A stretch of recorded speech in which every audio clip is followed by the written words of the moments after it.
So I just poured some boiling water over all of these leaves. And as you can see, this is turning blue like immediately. The sweet peas, not much is happening there. This is going to be like a really beautiful color. And then we've got the Black-Eyed Susan petals over here. This might take a little bit of time.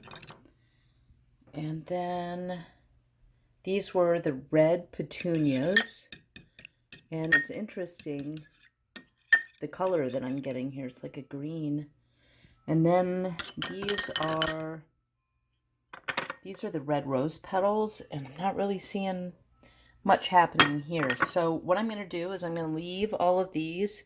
I'm going to go for a walk, and then when I come back, I'll see what these look like, and then maybe play around with the pH and the acidity of these.